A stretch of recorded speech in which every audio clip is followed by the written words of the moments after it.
Hey guys, Dairyland LNF here with my 2008 Chevy Cobalt SS. I've been getting asked a bit about the car recently, so I thought I'd make a quick video, do a overview, tour, review of the car and some of the performance parts that have been added, and maybe share some of my thoughts and experiences on that. I know there's a lot of information out there, but just thought I'd throw mine into the mix as well if you're looking at buying a specific performance part or a car like this in general. Just going to be shooting from the hip. So if I miss anything or if you have any questions on anything, let me know in the comments. I'm usually pretty good about responding to that stuff. So we'll get started. When I bought the car, it was completely stock. The car is originally from California. It's never seen winter. I'm up in Wisconsin. The car is driven 2,000, 2,500 miles a year at best. Just basically taken to track events and maybe the occasional Sunday cruise. A lot of fun. It's not my daily driver. Obviously, I'm fortunate where I have another vehicle. And yeah, so we'll get started. We'll start with the interior and then we'll pop the hood and go from there. So inside, completely stock, we are at 67,404 miles. And like I said, the car is completely stock inside minus the floor mats. I think that's all I ever changed in this. They're from Modern Performance. They're really nice. Seems like a lot of people on the forums are asking about them, but they're nice. They fit well and they look good. I have the boost gauge and the A-pillar. I don't know if the RPD was an option for this car or not. I actually kind of prefer the boost gauge. I think it ties in nicely with the gauge cluster, but that's just my opinion. I've not actually seen an RPD. I might like that better if I had that.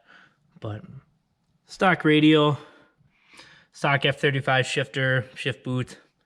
Nothing crazy, nothing fancy. Pretty clean.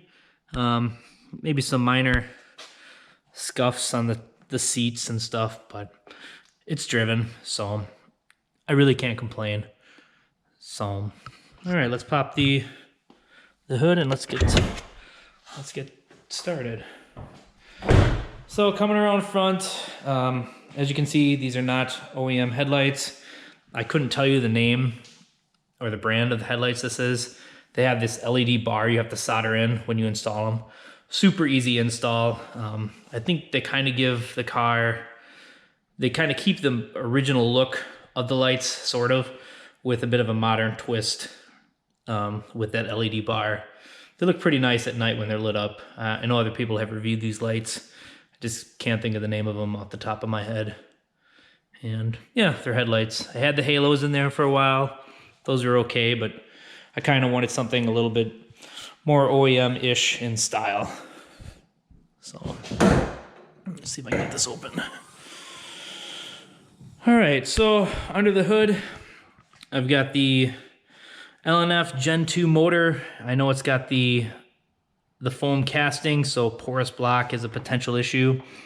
It's always in the back of your mind, but I guess I'm not really worried about it. I know it's a possibility, but there's really not much I can do about it. If it shows up, it does. If it doesn't, great. I know some people get it right away or got it right away, and others never seem to get it. So I take pretty good care of the motor. Like I said earlier, it's driven maybe 2,000, 2,500 miles a year. I'm pretty religious with changing the oil at least twice a year, probably every 1,000 miles. That's probably overkill, but I'm hard on the car, but I'm not stupid with it, and I want to make sure I take care of it. And I figure oil is pretty cheap to change out, and I just want to make sure it's always running optimally. So anyways, moving on, I've got the ZZP 3.25-inch cold air intake. Awesome intake. This and the K&N one I hear are really good. Noticeable difference in not only sound, but throttle response of the car. It seems like when the K04 was in the car and now the Z57, it just seems like it responds a lot nicer. So it's a very cheap, easy upgrade to do that will bring some life to the car if you don't have that in your car yet. Speaking of turbo, the Z57 is what I currently run. I've had this turbo roughly a year now, maybe 10 months. I've not had any issues with it. I know I haven't driven it as much as most, but no issues. Really good turbo. A little bit more lag than the K04 initially, but if you rev the car up to 6,500, 7,000 RPM and then you shift, it's almost non-existent. You're coming right back into the boost threshold. And what's nice about this compared to the K04, it just pulls all the way to redline, as where the K04, it felt like it kind of fell off after 5,000, 5,500. But the K04 is a good turbo too. I know a lot of guys like to run E85 with that turbo and have a lot of success with it. I liked it too. It was very responsive in basically any RPM range. So it depends what you want to do with your car. If you're going to have a daily driver, I would leave K04. I would say if you're looking at maybe racing a vehicle or doing some track events, maybe going with like a Z54, Z57, or one of the Borg Warner options. I think you can't really go wrong with anything roughly that size. So just my thoughts. Moving on, got the charge pipes from ZZP. Really only thing that I noticed with these is just added to the durability. The stock plastic ones tend to break. I know I never had mine break. They're still working, but I just wanted to get rid of the possibility of them breaking. And I did the lower charge pipe as well as the intercooler. The intercooler is a modern performance intercooler. The stock ones I know break on the end tanks as well with that plastic. Internals on the car are stock except for the valve springs. We did do the 82-pound valve springs from ZZP. One thing I do regret with that is I didn't do the cams when we put the valve springs in, and looking back on it, I wish I did, but I didn't know how far the Z57 was going to take the car. I kind of wanted to stay a little more conservative on the stock internals, but we ended up dyno testing the car after ZZP tuned it, and we came in at 330 wheel horse on 93, and so we got a lot of room yet. So maybe someday we'll do the cams, but right now I'm happy with the car, so we'll see how it is. So like I said earlier, ZZP tuned by Matt, remote tune, highly recommended. They do a great job. No issues with that whatsoever. And we'll move on from there. One of the things we recently did, a few days ago actually, was put in the ZZP Coilovers. Just driving it home from a friend's house that we installed them at. Rides a lot firmer, but not harsh. Highly recommend doing it. The car feels a little bit more responsive as far as steering and stuff, but I won't have an official opinion on those until a few track events, I think. So, but so far, really good quality builds. I think worth doing some sort of coilover over the stock suspension. Unless you're just daily driving, then I would leave it stock. So, coming back over here, did do the solid motor mount. I noticed a lot of vibrations initially when I put that in. That kind of went away, and I think the coilovers helped that as well. Maybe I had a rattle in one of the coilovers, but super awesome. It helped with the wheel hop a lot, especially when launching the car. Kind of keeps everything planted. It actually seemed like it helped with the shifting as well. So we have those mounts there.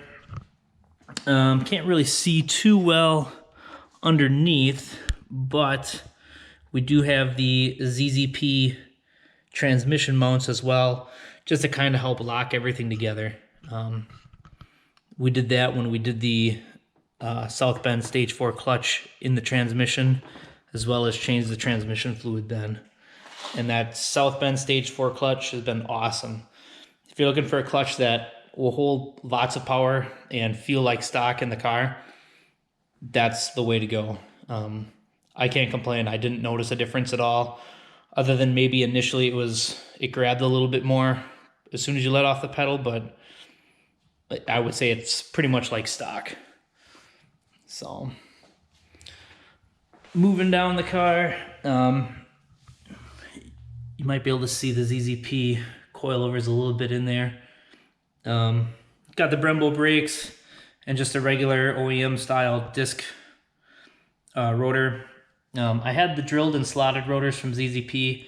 I had an issue where when I was hard on the brakes, they would squeak and there'd be a lot of brake noise until I cleaned them off. I don't know if it was dust buildup or maybe I glazed the rotors or something, but I never could figure out how to eliminate that.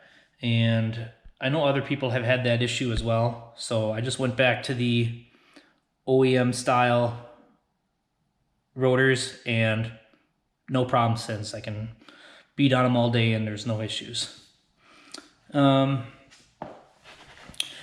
In there as well, in the control arms, I have the OTTP spherical bushings and the leading control arm bushing. Huge help, again, with traction and wheel hop. I don't think I've had any issues with wheel hop with installing those mounts either. Just trying to lock everything together and keep everything as solid as you can. It's well worth it. So I'll move on to the back of the car, or the other side of the car.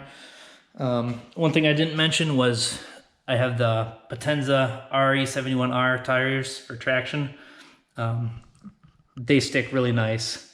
Some of you guys with the higher horsepower setups than what I have, I'm not sure how you guys have traction. These tires are super sticky and they still break traction. Unless you're running slicks on the road or on the track, I don't know how anybody above 300 horsepower has traction. These tires sound like you're peeling Scotch tape off when you're going down the road under certain conditions. It's pretty neat, but it's a really good tire. Drives nice. No issues with them at all whatsoever. I think you might be able to see the ZZP rotors in the back, or I'm sorry, coilovers in the back here. These are adjustable. You can actually reach in through the wheel and adjust them from here, so it's pretty quick and easy for any changes you want to make. Highly recommend those. I know I mentioned that earlier.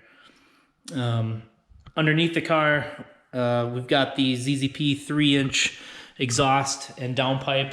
I do have the resonator and muffler on the car. I know some of the guys like to run without the muffler or without the resonator, but to me, I think having all those sound deadening things make the car sound better. You can have it quiet when you want, and when you get on it, then it gets loud, but not obnoxious or racy sounding. Just all around sounds really good. Another really good product from them. So I think that's pretty much it. Everything else on the car I think is stock other than the antenna, and that's really all I have. Again, if you got any questions, I'm sure I missed something.